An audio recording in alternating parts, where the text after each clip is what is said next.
जय हिंद, वंदे मातरम। दोस्तों, कैसे हैं आप सब। स्वागत है आप सभी का एक बार फिर से नॉलेज सपोर्ट का यूट्यूब चैनल पर। तो दोस्तों, शुरू करते हैं आज की class. Question number first. Penicillin का आविष्कार किसने किया।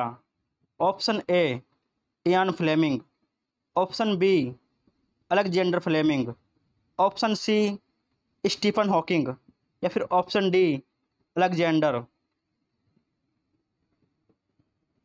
तो साथियों, क्वेश्चन नंबर फर्स्ट का सही जवाब है ऑप्शन बी, यानी कि अलेक्जेंडर फ्लेमिंग। इसी के साथ चलते हैं क्वेश्चन नंबर टू की ओर। इबोला क्या है। ऑप्शन ए कवक, option B protozoa, option C bacteria, या फिर ऑप्शन डी वायरस।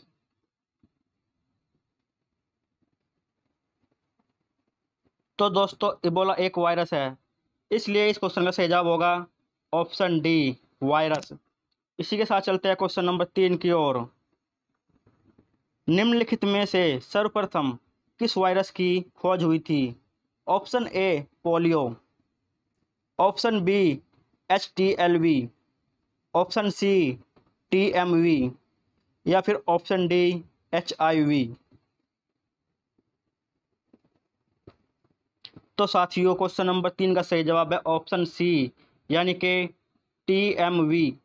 इसी के साथ चलते हैं क्वेश्चन नंबर चार की ओर। किसी चालक के सिरों के बीच विभवांतर उसमें बहने वाली धारा के समानुपाती होता है। यह नियम है।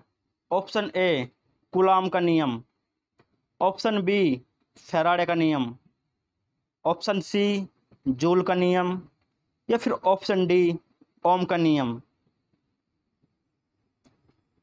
तो साथियों, हमारे क्वेश्चन नंबर चार का सही जवाब है ऑप्शन डी, यानी कि ओम का नियम।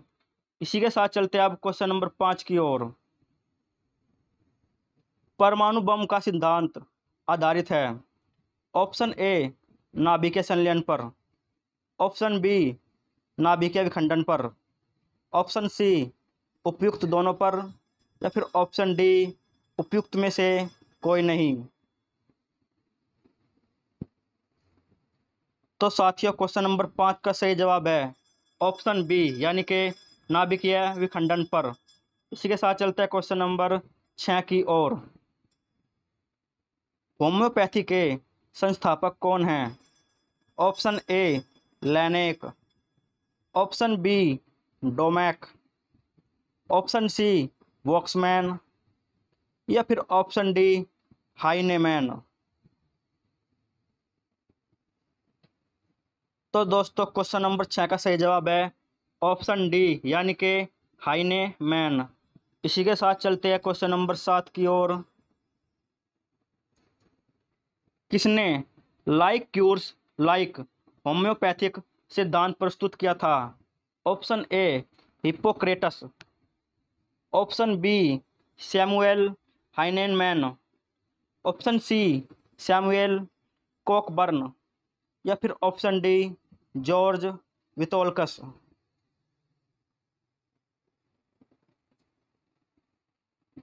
तो साथियों, क्वेश्चन नंबर सात का सही जवाब है सैमुअल हाइनेमैन। इसी के साथ चलते हैं क्वेश्चन नंबर आठ की ओर। विषाणु में निम्नलिखित में से कौन सी एक विशेषता नहीं होती है। ऑप्शन ए DNA या RNA की मौजूदगी, ऑप्शन बी परपोषी कोशिका के भीतर प्रजनन, ऑप्शन सी स्वभाव से पूरी तरह परजीवी, या फिर ऑप्शन डी कोशिका भित्ति की मौजूदगी। तो दोस्तों, क्वेश्चन नंबर आठ का सही जवाब है ऑप्शन डी कोशिका भित्ति की मौजूदगी। इसी के साथ चलते हैं क्वेश्चन नंबर नाइन की ओर। शरीर में लगी चोट की मरम्मत के लिए किस प्रकार के सेल विभाजन का प्रयोग किया जाता है।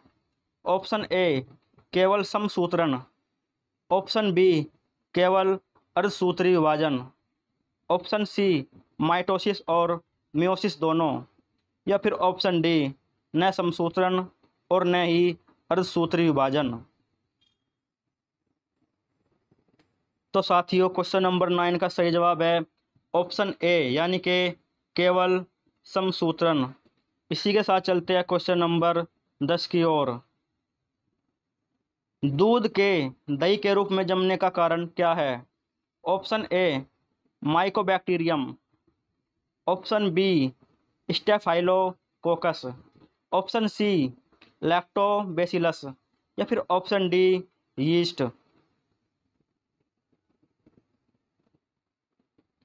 तो साथियों क्वेश्चन नंबर 10 का सही जवाब है ऑप्शन सी यानी कि लैक्टोबैसिलस। इसी के साथ चलते हैं क्वेश्चन नंबर 11 की ओर। निम्नलिखित में से कौन सा नाइट्रोजन फिक्सिंग बैक्टीरिया है? Option A salmonella, option B E coli, option C rhizobium या फिर ऑप्शन डी स्यूडोमोनास। तो साथियों क्वेश्चन नंबर 11 का सही जवाब है ऑप्शन सी यानी कि राइजोबियम। इसी के साथ चलते हैं क्वेश्चन नंबर 12 की ओर। फलीदार पादपों की जड़ों में उपस्थित गांठों में पाए जाने वाले नेत्रजन स्थिरीकरण जीवाणु है? ऑप्शन ए मृतोपजीवी, ऑप्शन बी सहजीवी, ऑप्शन सी प्रोटोपघटनी या फिर ऑप्शन डी इनमें से कोई नहीं। तो दोस्तों क्वेश्चन नंबर 12 का सही जवाब है ऑप्शन बी यानी कि सहजीवी। इसी के साथ चलते हैं क्वेश्चन नंबर 13 की ओर। आनुवंशिक हेरफेर द्वारा प्राकृतिक पृथकृतों से विकसित जीवाणुओं का कौन सा जीवाणु विभेद समुद्र में बिखरे तेल का निवारण करने के लिए उपयोग में लाया जा सकता है? Option A clostridium, option B agrobacterium, option C nitrosomonas या फिर ऑप्शन डी स्यूडोमोनास। तो साथियों क्वेश्चन नंबर 13 का सही जवाब है ऑप्शन डी यानी कि स्यूडोमोनास। अब चलते हैं क्वेश्चन नंबर 14 की ओर। प्रशीतन खाद्य परिरक्षण में कैसे मदद करता है? ऑप्शन ए जीवाणुओं को मारकर, ऑप्शन बी जैव रासायनिक अभिक्रियाओं की दर को कम करके, ऑप्शन सी एंजाइम क्रिया नष्ट कर या फिर ऑप्शन डी खाद्य पदार्थों को बर्फ की परत से ढककर। तो दोस्तों क्वेश्चन नंबर 14 का सही जवाब है ऑप्शन बी यानी कि जैव रासायनिक अभिक्रियाओं की दर को कम करके। इसी के साथ चलते हैं क्वेश्चन नंबर 15 की ओर। अवायवीय स्थिति में जैविक पदार्थ के जीवाणु अपघटन को क्या कहते हैं? ऑप्शन ए उर्वरीकरण, option B composting, option C किण्वनीकरण या फिर ऑप्शन डी संदूषण।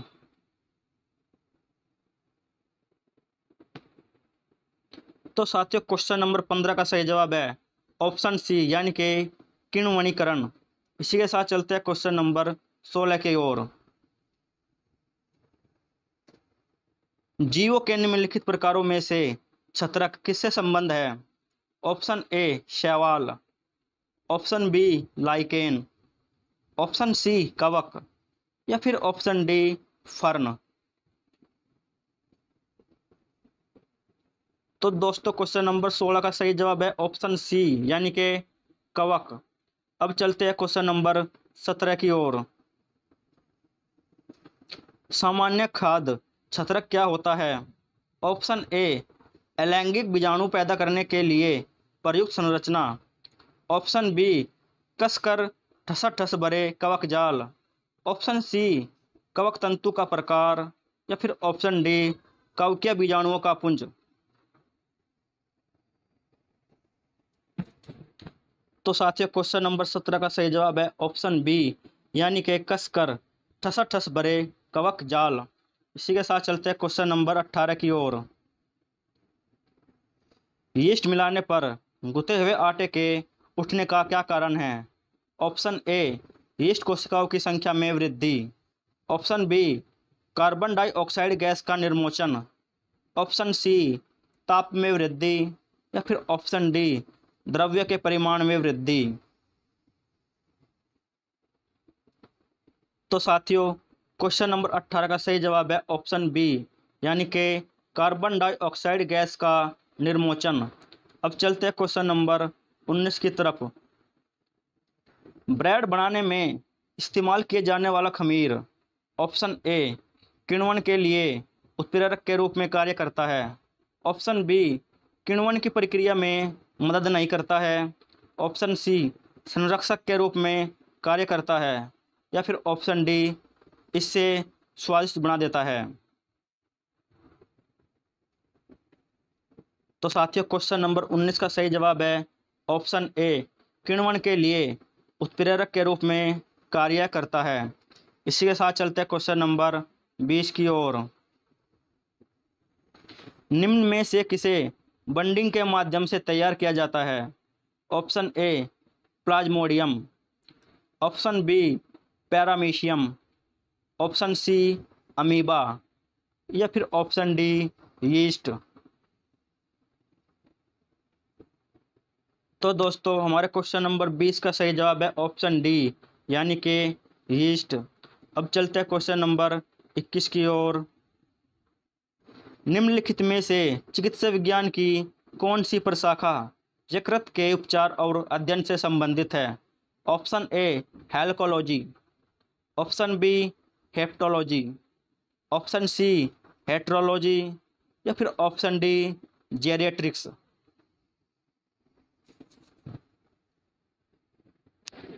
तो साथियों क्वेश्चन नंबर 21 का सही जवाब है ऑप्शन ए साथियों क्वेश्चन नंबर 21 का सही जवाब है ऑप्शन बी, यानी कि हेप्टोलॉजी।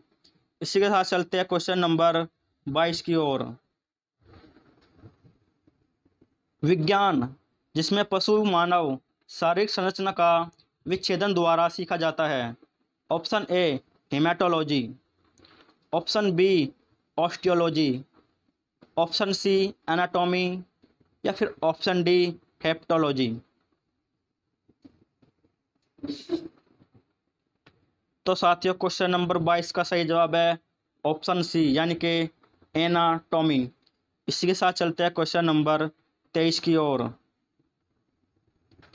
पीडियाट्रिक्स निम्नलिखित में से किसके अध्ययन से संबंधित है, ऑप्शन ए अस्थि रोग, ऑप्शन बी हृदय रोग, ऑप्शन सी शिशु रोग, या फिर ऑप्शन डी नेत्र रोग। तो दोस्तों क्वेश्चन नंबर 23 का सही जवाब है ऑप्शन सी, यानी कि शिशु रोग से। अब चलते हैं क्वेश्चन नंबर 24 की ओर। निम्नलिखित में से कौन सा मनुष्य का अध्ययन होता है, option A archaeology, option B archaeology, option C anthropology, या फिर ऑप्शन डी एंड्रोलॉजी। तो साथियों हमारे क्वेश्चन नंबर 24 का सही जवाब है ऑप्शन सी, यानी कि एंथ्रोपोलॉजी। इसी के साथ चलते हैं क्वेश्चन नंबर 25 की ओर। लिखित दस्तावेज है जो एक मानव विज्ञानी संस्कृति का चित्रण दर्शाते अनुसंधान से तैयार करता है, option A ethnography, option B cultural relativism, option C ethnocentrism, या फिर ऑप्शन डी एथनोबॉटनी। तो दोस्तों क्वेश्चन नंबर 25 का सही जवाब है ऑप्शन ए एथनोग्राफी। इसी के साथ चलते हैं क्वेश्चन नंबर 26 की ओर। मानव जाति की बेहतरी के लिए आनुवंशिक नियमों का अनुप्रयोग करने का संबंध किससे है, option A euphenics, option B सुजननिकी, ऑप्शन सी सुजीवन विज्ञान, या फिर ऑप्शन डी ये सभी। तो साथियों क्वेश्चन नंबर 26 का सही जवाब है ऑप्शन बी, यानी कि सुजननिकी। अब चलते हैं क्वेश्चन नंबर 27 की ओर। निम्नलिखित में से शरीर विज्ञान एवं चिकित्सा को वह कौन सी शाखा है जो पुरुषों के विशिष्ट रोगों एवं स्थितियों से संबंधित है, option A andrology, option B astacology, option C bioecology या फिर ऑप्शन डी डेस्मोलॉजी। तो दोस्तों क्वेश्चन नंबर 27 का सही जवाब है ऑप्शन ए यानी कि एंड्रोलॉजी। इसी के साथ चलते हैं क्वेश्चन नंबर 28 की ओर। शरीर के आंतरिक अंगों का परीक्षण किस उपकरण द्वारा किया जाता है? Option A cardiogram, option B endoscope, option C stereoscope या फिर ऑप्शन डी माइक्रोस्कोप।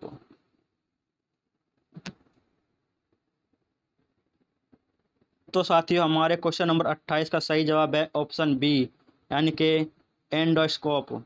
इसी के साथ चलते हैं क्वेश्चन नंबर 19 की ओर। राइनोस्कोप की जांच करने का एक उपकरण है। ऑप्शन ए नाक, ऑप्शन बी मस्तिष्क, ऑप्शन सी कान या फिर ऑप्शन डी आँख। तो साथियों राइनोस्कोप से नाक की जांच की जाती है, इसलिए इसका ऑप्शन ए सही है। इसी के साथ चलते हैं क्वेश्चन नंबर 30 की ओर। किसका प्रयोग चिकित्सक रोगियों की जांच में करते हैं?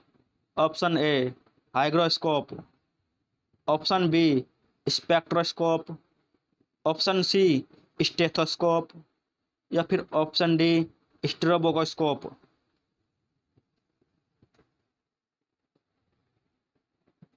तो साथियों क्वेश्चन नंबर 30 का सही जवाब है ऑप्शन सी यानी कि स्टेथोस्कोप।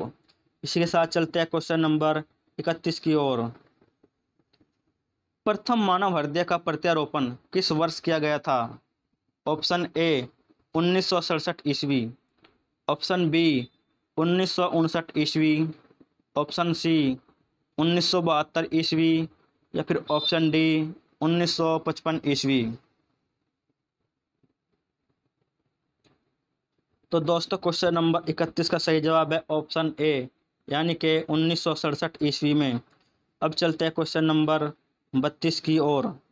हृदय का पहला प्रतिस्थापना किसके द्वारा किया गया था? Option A doctor William Harvey, option B sir F G. Hopkins, option C doctor Louis Pasteur या फिर option D doctor Christiaan Bernard.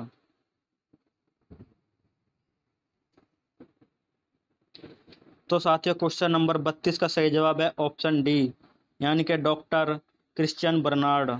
अब चलते हैं क्वेश्चन नंबर 33 की ओर। प्रथम एंटीबायोटिक की खोज किसने की थी? Option A W Fleming, option B C Waksman, option C Louis Pasteur या फिर ऑप्शन डी ए फ्लेमिंग।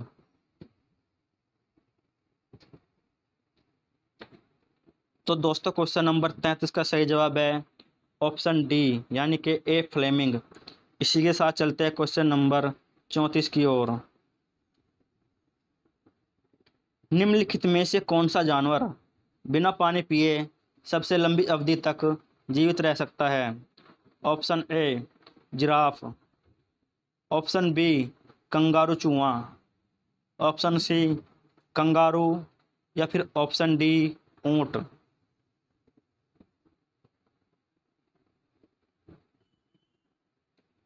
तो साथियों क्वेश्चन नंबर 34 का सही जवाब है ऑप्शन बी यानी कि कंगारू चूहा। इसी के साथ चलते हैं क्वेश्चन नंबर 35 की ओर। किसकी खोज के कारण वॉक्समैन को नोबेल पुरस्कार दिया गया था? Option A chloromycetin, option B streptomycin, option C neomycin या फिर ऑप्शन डी पेनिसिलिन। तो साथियों क्वेश्चन नंबर 35 का सही जवाब है ऑप्शन बी यानी कि स्ट्रेप्टोमाइसिन।